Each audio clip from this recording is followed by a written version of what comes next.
Hello everyone, welcome to biology tutorial. আজকে আমরা পড়ব ক্লাস 10 এর জীবজগতের নিয়ন্ত্রণ ও সমন্বয়।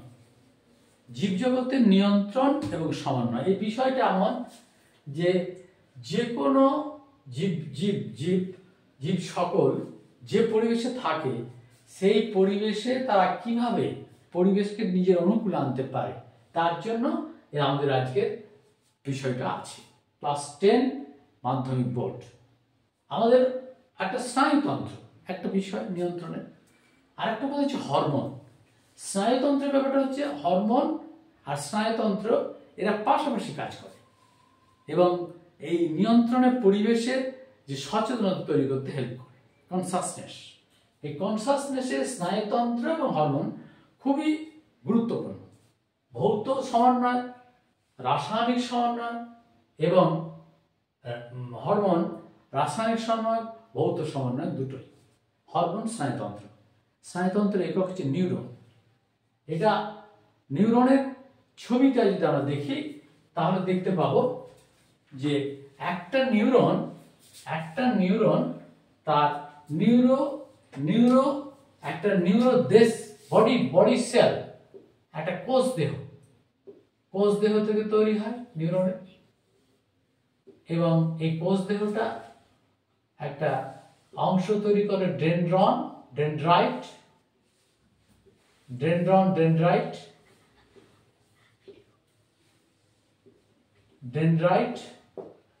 আর এর নিউক্লিয়াস থাকে, নিজল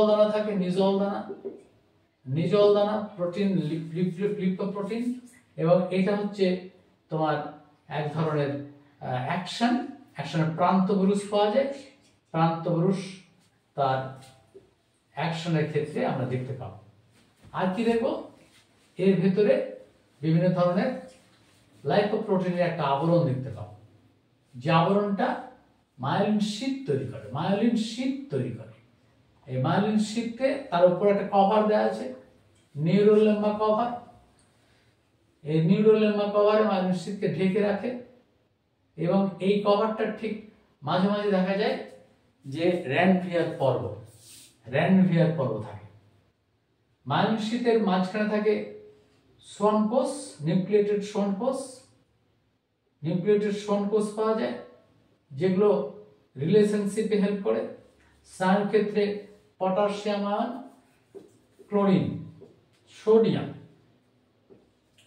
এবং ম্যাগনেসিয়াম, এই আয়নগুলো পাশাপাশি কাজ করে স্নায়ুর সংবেদনটা তার গ্রাহক অংশ থেকে ডেনড্রাইটের মাধ্যমে নিয়ে ডেনড্রনে পৌঁছায়, ডেনড্রন থেকে কোষ দেহে পৌঁছায়, নিজল দানা অ্যাকশন হিলক দিয়ে পুরোপুরি পৌঁছে দেয় ডেনড্রাইট, এবং তোমার র্যানভিয়ার পর্ব জাম্প করে একদম চলে আসে কোথায়, প্রান্তপুরুষ।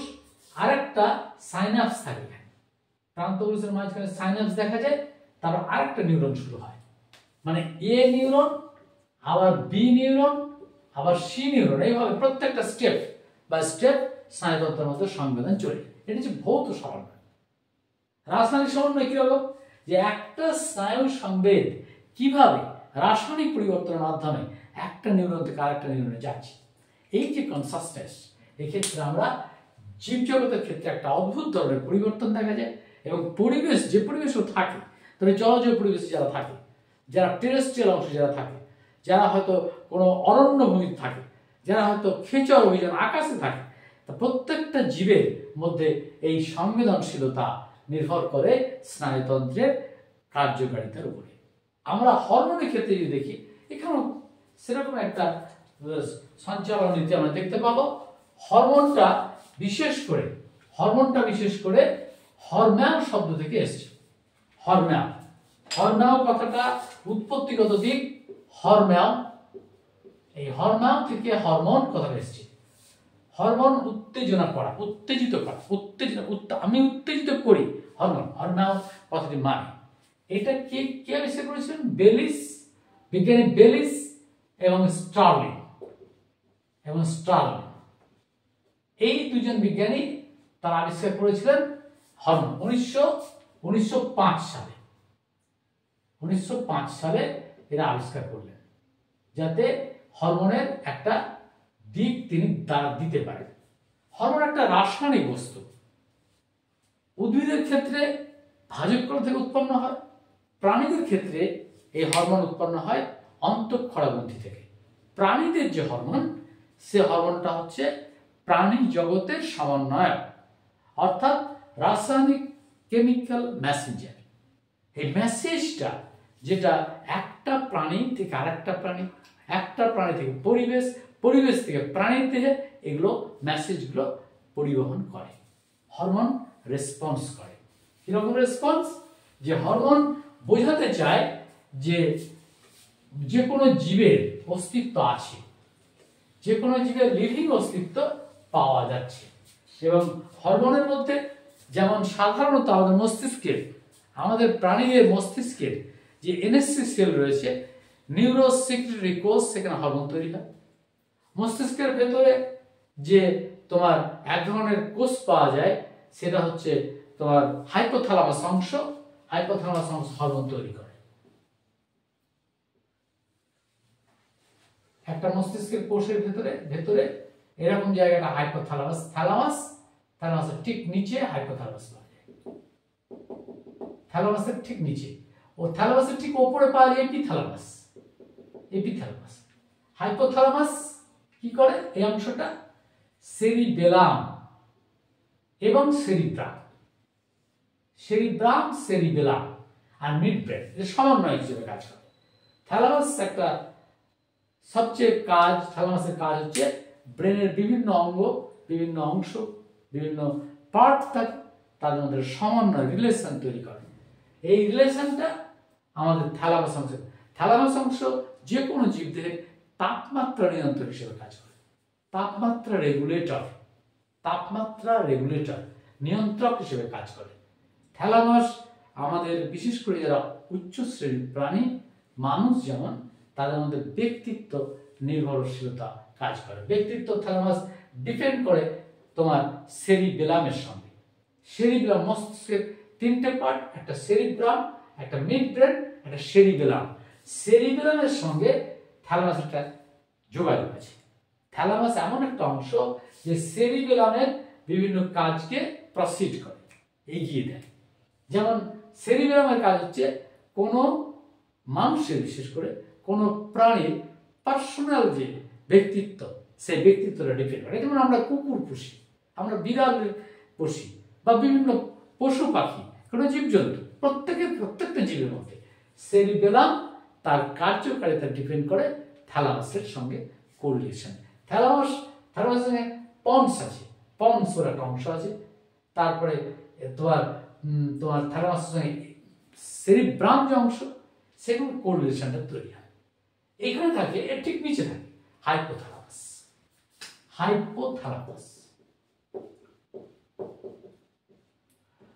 হাইপোথ্যালামাস আমার একটা অংশ, যেটা কি করে, হাইপোথ্যালামাস থেকে তৈরি হয় দুটো হরমোন। হাইপোথ্যালামাস থেকে তৈরি হয় দুটো হরমোন। একটা হরমোনের নাম হচ্ছে HIF, আর একটা হচ্ছে HRF, hormone inhibiting factor, hormone releasing factor. Hormone inhibiting factor, hormone releasing factor, এই দুটো হরমোন যেটা হাইপোথ্যালামাস থেকে তৈরি হয়, এবং এটা করে কি, পিটুইটারি গ্ল্যান্ডের উপর কাজ করে। এটা হচ্ছে পিটুইটারি গ্ল্যান্ড। এই পিটুইটারি গ্ল্যান্ডের উপর কাজ করে পিটুইটারি। এই পিটুইটারি গ্ল্যান্ডের তিনটে ভাগ। এইটা একটা পিটুইটারি ভাগ, ধরে নাও। এইটা একটা অংশ, এই একটা অংশ। এটা অ্যান্টেরিয়র পিটুইটারি, এটা হচ্ছে মিড পিটুইটারি, আর এটা হচ্ছে পোস্টেরিয়র পিটুইটারি। লক্ষ্য করো, তাহলে অ্যান্টেরিয়র পিটুইটারি মানে অগ্রভাগ, পিটুইটারি অগ্রভাগ, এটা মিড পিটুইটারি মধ্যভাগ, আর পোস্টেরিয়র পিটুইটারি হচ্ছে পশ্চাৎ ভাগ। অ্যান্টেরিয়র পিটুইটারি এগুলো ইনফান্ডিবুলার স্টক দিয়ে ঝুলতে থাকে। ইনফান্ডিবুলার স্টক, এই স্টক দিয়ে পিটুইটারি যুক্ত থাকে এবং ঝুলতে মস্তিষ্কের সেলার টার্সিকা অংশে যুক্ত হয়।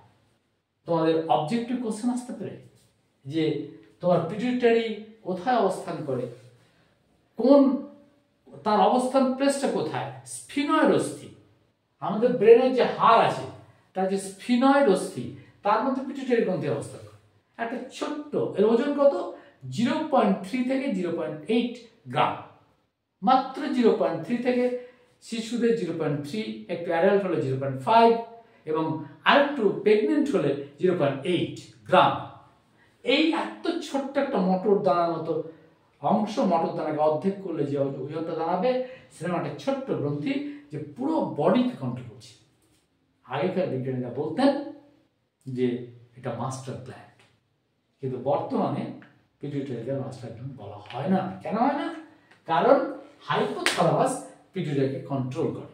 মাস্টার হচ্ছে সেই যে তার নিজস্ব ক্ষমতা দিয়ে, প্রকাশ দিয়ে, তার অ্যাক্টিভিটি দিয়ে তার একটা গভর্নিং ক্ষমতা থাকবে। কিন্তু পিটুইটারির মধ্যে মনে হতো যে পিটুইটারি কারো নিয়ন্ত্রণে থাকে না, পিটুইটারি নিজে নিজে সব, কিন্তু বাস্তবে পরে বর্তমান বিজ্ঞানীরা বলছেন, জীববিজ্ঞানীরা বলছেন যে পিটুইটারি নিয়ন্ত্রণ হয় হাইপোথ্যালামাসের HR এবং HR এর দ্বারা। Hormone releasing factor, hormone inhibiting factor, কাকে কতটা রিলিজ করা যায়, কাকে কতটা ইনহিবিট করা যায়, বন্ধ করে দেয়, সে কাজটা করে হাইপোথ্যালামাস। মানে হাইপোথ্যালামাস হচ্ছে পিটুইটারির মাস্টার। সেক্ষেত্রে আমরা বলবো পিটুইটারি গ্ল্যান্ড মাস্টার গ্ল্যান্ড নয়, পিটুইটারি একটা সুপার সিস্টেমেটিক গ্ল্যান্ড। এই super systematic gland anterior pituitary অংশ থেকে কি পাবো আমরা? অ্যান্টেরিয়র পিটুইটারি হরমোন পাই। কি কি হরমোন অ্যান্টেরিয়র পিটুইটারি থেকে? এই হরমোন পাওয়া যায়, যেমন STH হরমোন, একটা STH হরমোন, একটা ICSH hormone. STH hormone somatotropic hormone, যেটা বৃদ্ধি নিয়ন্ত্রক হরমোন। ICSH হরমোন হচ্ছে তোমার ICSH hormone, intercell stimulating hormone. STH hormone এটা somatotropic hormone. GTH hormone gonadotropic hormone. TSH hormone thyroid stimulating hormone. তারপরে LH hormone luteinising hormone. LTH hormone lactotropic hormone. তারপরে FSH hormone follicular stimulating hormone. এই ধরনের hormone, GH hormone growth hormone. এই হরমোনগুলো তোমার সবগুলো বেশিরভাগই ট্রপিক কেন? এরা যেখানে উৎপন্ন হয় সেখানে কাজ করতে পারে না, তারা একটু দূরে গিয়ে কাজ করে। সংবহন মাধ্যম রক্ত বা রসিকা দ্বারা পরিবাহিত হয়, তারা অন্য একটা টার্গেট সেলে গিয়ে কাজ করে, তার জন্য ট্রপিক হরমোন। এই ট্রপিক কাজ হচ্ছে তোমার এক ধরনের কাজ যেটা তার উৎস এবং কার্য অ্যাক্টিভিটি যে জায়গাগুলো সেগুলো ডিফারেন্ট। এই ধরনের হরমোনগুলো তৈরি হয় কোথা থেকে? অ্যান্টেরিয়র পিটুইটারি থেকে।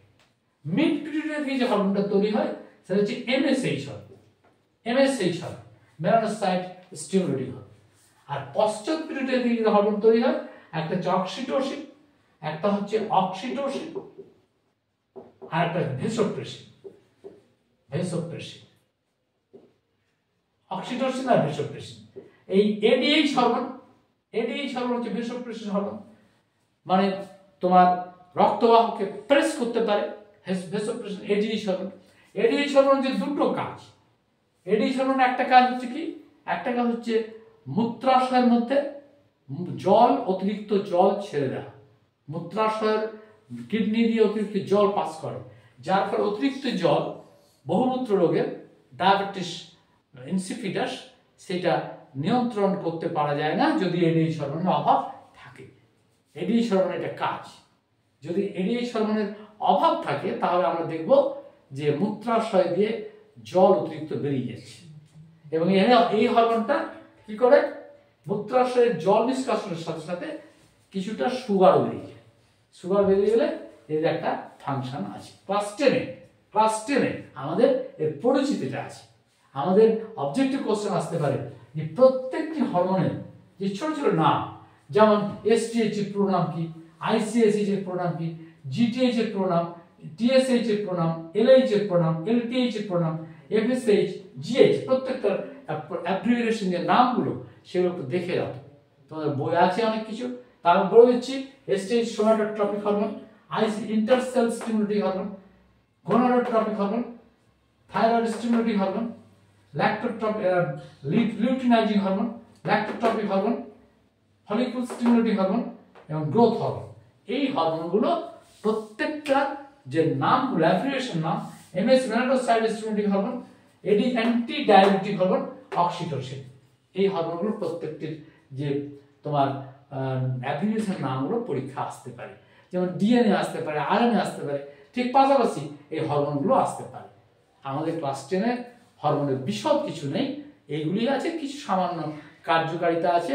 এই কার্যকারিতা তোমাদের পড়তে হবে, একটু দেখে নাও এই কার্যকারিতা দিকটা কোন দিকে, যেমন আমাদের এসটিএইচ বৃদ্ধিতে সহায়ক করে, আইসিজি দুটো সেলের মাঝখানে গ্যাপিং হিসেবে কাজ করে, জিটিএইচ গোনাড তৈরি করে, মেল ফিমেল গোনাড, যেখান থেকে সেক্স হরমোন তৈরি হয়। পুরুষদের ক্ষেত্রে অ্যান্ড্রোজেন, টেস্টোস্টেরন, আর মহিলাদের ক্ষেত্রে রিল্যাক্সিন, এস্ট্রোজেন এবং তোমার স্ট্র্যাডিওল এবং তোমার কি বলছে হরমোনটার নাম, তোমার প্রোজেস্টেরন, এস্ট্রোজেন, স্ট্র্যাডিওল এবং তোমার রিল্যাক্সিন হরমোন। এগুলো তোমার জিটিএইচ হরমোন দ্বারা হয়, প্রভাবিত হয়। আর টিএসএ থাইরয়েড স্টেরন, T3 T4 আর thyroid স্টেরন, T3 T4 thyroid স্টেরন। T3 হচ্ছে ট্রাইআয়োডোথাইরোনিন আর টেট্রাআয়োডোথাইরক্সিন, এটা হচ্ছে T3 T4। তাই এদের টিএসএ দ্বারা নিয়ন্ত্রিত হয়। LH luteinising hormone, FSH follicle, যে ডিম্বাশয় যে ফলিকুল তোমার মেনস্ট্রুয়েশন সাইকেল শুরু হয়, ডিম্বাশয় যে ফলিকুলগুলো তৈরি গঠিত হয়, সেগুলো কিন্তু এই হরমোন দ্বারা নিয়ন্ত্রিত হয়। কালার ঠিক হয়, কালার একটা ধরো বাবা পরিষ্কার মেয়ে কালো, বা হয়তো তার ওয়াইফ পরিষ্কার বাবাও পরিষ্কার মেয়েটা কালো হয়ে গেল, সেই সব মেলানিন তৈরি করে, ত্বকের মধ্যে মেলানিন তৈরি করে, ত্বকের মধ্যে বহু জীবের মধ্যে মেলানিন, যেমন গিরিটি মেলানিন চেঞ্জ করতে পারে, পাখির যে পালক তাদের মেলানিন চেঞ্জ করতে পারে, মাছের বিভিন্ন রকম মেলানিন তৈরি করে, মেলানিন সৃষ্টি করে তার জলজ পরিবেশে অ্যাডাপ্ট হয়ে যেতে পারে। এটা মাছের ক্ষেত্রে আছে। এবং তোমার পোস্টেরিয়র পিরিয়ডে এডিএইচ হরমোন, অ্যান্টি ডায়াবেটিক, আমি একটু আগে বললাম যে অতিরিক্ত মূত্র নিষ্কাশনের ফলে কিছুটা সুগার নিষ্কাশিত হতে পারে, তার ডায়াবেটিস ইনসিপিটাসের ক্ষেত্রে এই হরমোন অত্যন্ত রেসপন্সিভ। অক্সিটোসিন যে দুগ্ধ তৈরি করা, ল্যাক্টোজেনেসিস এবং ল্যাক্টোপয়েসিস, এই দুটো পদ্ধতিকে নিয়ন্ত্রণ করে। এই ছোট্ট ছোট্ট পরিচিতি আছে, এই পরিচিতি তোমরা একটু দেখো। হরমোন প্রাণী হরমোনের ক্ষেত্রে, প্রাণী হরমোনের ক্ষেত্রে বিকাশের ক্ষেত্রে, অন্যান্য ক্ষেত্রে আমরা দেখব যে প্রাণীগুলো ঠিক পরিবেশগতভাবে কিভাবে অ্যাডাপ্টেড হচ্ছে। মিমিক্রি মানে একটা পতঙ্গ ছোট্ট হরমোনের দ্বারা সে একটা পরিবেশে সে নিজেকে কালার চেঞ্জ করে ফেলছে। বিভিন্ন ধরনের সাপ, বিভিন্ন ধরনের তোমার পাখি, এরা কি করে কালারটা চেঞ্জ করে এবং সেই চেঞ্জটা হরমোনের প্রভাবই হয়ে থাকে। এটা তোমাদের একটু পাঠ্যসূচির মধ্যে আছে, একটু দেখে নাও। আর পিটুইটারি গ্রন্থির অবস্থান দেখো, হাইপোথ্যালামাসের কাজ দেখো, মধ্য মস্তিষ্কের কাজ কি, পশ্চাৎ মস্তিষ্কের কি কাজ এবং অগ্র মস্তিষ্কের কাজগুলো লক্ষ্য করো। জাস্ট একটা পরিচিতি মাধ্যমিক বোর্ডে আছে। এটা একটু নার্ভাস সিস্টেমের ক্ষেত্রে একটু দেখে নাও। আর একটা কথা হচ্ছে যে আমাদের হরমোনের সঙ্গে সমন্বয় হচ্ছে প্রত্যেকটি অঙ্গ প্রত্যঙ্গের সঙ্গে কিভাবে সমন্বয় সাধিত করে। আমরা উদ্ভিদ হরমোনের ক্ষেত্রে যদি দেখি, সেক্ষেত্রে দেখতে পাবো উদ্ভিদ হরমোনের সার্কুলেশন সিস্টেম জল, উদ্ভিদের সার্কুলেশন সিস্টেম হচ্ছে জল, যেমন প্রাণীদের সার্কুলেশন সিস্টেম হচ্ছে ব্লাড আর লসিকা, কিন্তু উদ্ভিদের ক্ষেত্রে সার্কুলেশন সিস্টেম হচ্ছে জল। এই জলের মাধ্যমে সংবেদ, যেমন ধরো উদ্ভিদের যে অগ্রমুকুল এবং কাক্ষিমুখ, তার ঠিক নিচে যে সেলগুলো আছে সেগুলো বৃদ্ধি পায় অক্সিন হরমোন। আবার দুটো ধর পর্ব আছে, নিবেশিত ভাজক করা আছে দুটো পর্বের মাঝখানে, এখানে অক্সিন আছে, অক্সিন কাজ করে, অক্সিন বৃদ্ধি সহায়ক করে, অক্সিন তোমার আগাছা দমনের ক্ষেত্রে হেল্প করে। অক্সিন কি করে, অক্সিন বিভিন্ন রকম যে কলম আছে, কলম, জোর কলম, দাবা কলম, গুটি কলম এবং তোমার যে মূলের যে কলম, সেই কলমগুলোকে একটা মূলের মধ্যে নতুন শিকড় তৈরিতে হেল্প করে এবং এই যে তার প্রসেসিং পদ্ধতিগুলো সেগুলো অক্সিন হরমোন দ্বারা নিয়ন্ত্রিত হয়। জিব্বেরেলিন কি করে? জিব্বেরেলিন হচ্ছে ঠিক ভাজক করার নিচের যে সেলগুলো রয়েছে সেই সেলগুলোর মধ্যে আমরা বিভিন্ন ধরনের যে ক্যাম্বিয়াম বা তোমার ওই ধরনের যে ওই টাইপের যে গৌণ ভাজক করার সেলগুলো রয়েছে সেখানে ভাজক করা আমরা জিব্বেরেলিন দেখতে পাবো। জিব্বেরেলিন সুপ্ত অবস্থা জাগিয়ে তুলতে পারে, জিব্বেরেলিন বার্ধক্য প্রতিরোধ করতে পারে, জিব্বেরেলিন ফুল ফল তার ফুল ফলের সুপ্ত অবস্থা জাগিয়ে ফুল ফুটাতে সাহায্য করে। ফ্লোরিজেন যেমন কাজ করে ঠিক জিব্বেরেলিন সেরকম কাজ করে। অ্যাবসিসিক অ্যাসিড, তারপরে তোমার যে সাইটোকাইনিন অ্যাবসিসিক অ্যাসিড এগুলো প্রায় কাছাকাছি কাজ করে। সাইটোকাইনিন এক ধরনের উদ্ভিদ হরমোন এবং এরাও বিভিন্ন ডাবের জল বা বিভিন্ন জলজ যে উদ্ভিদগুলো রয়েছে তাদের যে পাতা এবং তার যে কাণ্ডের যে সেলগুলো রয়েছে তার মধ্যে এগুলো পাওয়া যায়। সাইটোকাইনিন আমাদের প্রচুর পরিমাণে আমরা দেখতে পাবো যে গাছগুলো বিরুৎ শ্রেণীর যে গাছগুলো তখন সাইটোকাইনিন একটা বৃদ্ধি সহায়ক হরমোন, এটা প্রচণ্ড গতিতে বৃদ্ধি করতে পারে এবং বিভিন্ন রকম কাণ্ডের রং তৈরিতে হেল্প করে, আত্মরক্ষার হেল্প করতে পারে। এই ধরনের হরমোনগুলো আমরা উদ্ভিদে দেখতে পাবো। এই উদ্ভিদের এই হরমোনগুলো এক ধরনের উদ্ভিদ জগৎকে অ্যাডাপ্ট করতে ভালো, অ্যাডাপ্টেশনের ক্ষেত্রে খুব কাজে লাগে। উদ্ভিদের কোথাও ডেন্স তোমার ক্লোরোপ্লাস্টিড আছে, কোথাও হয়তো হালকা ক্লোরোপ্লাস্টিড আছে এবং তারপরে ক্লোরোফিল তার স্টোর করার ক্ষমতা, এটাও একটা হরমোনের কাজ। এখানে তোমার অ্যাবসিসিক অ্যাসিড, ডরমিন এই সমস্ত হরমোনগুলো কাজ করে। ডরমিন এমন দেখো একটা লেবু আছে তোমার বাড়িতে, কিন্তু লেবু ফুল হচ্ছে, অনেক ফুল হচ্ছে, ফুলগুলো ঝরে যাচ্ছে, লেবু হচ্ছে, তুমি ডরমিন প্রয়োগ করো গাছে। ডরমিন একদম লিকুইড, এটা জলের সঙ্গে মিশিয়ে তুমি স্প্রে করে দাও, দেখো কিছুদিন পর ফুলগুলো আর পড়বে না, ফুলগুলো ফলে পরিণত হবে, প্রচুর লেবু তৈরি হবে। তাহলে যে কোনো উৎপাদকের ক্ষেত্রে তোমার এই হরমোনগুলো কৃষিকাজের ক্ষেত্রে এই অক্সিন, জিব্বেরেলিন, সাইটোকাইনিন কাজে। অক্সিন হরমোনের কৃষিকাজে কিন্তু আগাছা, ধরো অনেক জমি প্যাডি ল্যান্ড আছে বা হুইট ল্যান্ড আছে, সেখানে আগাছা তৈরি হয়েছে, তুমি 2,4-D প্রয়োগ করে দাও, দেখো আগাছা শেষ হয়ে যাবে, দুর্বল হয়ে যাবে। এইগুলো হচ্ছে হরমোনের একটা কৃত্রিম পদ্ধতি। এই কৃত্রিম পদ্ধতি উৎপন্ন হরমোন যেগুলো ল্যাবরেটরিতে তৈরি করা হয়, এইগুলো প্রয়োগ করলে তার বিভিন্ন রকম বেনিফিট আমরা পেতে পারি। ধন্যবাদ। তো প্রত্যেকেই ভালো থেকো। আমার এই ভিডিও দেখার জন্য তোমাদের ধন্যবাদ জানাচ্ছি। আমার ভিডিও সাবস্ক্রাইব করো।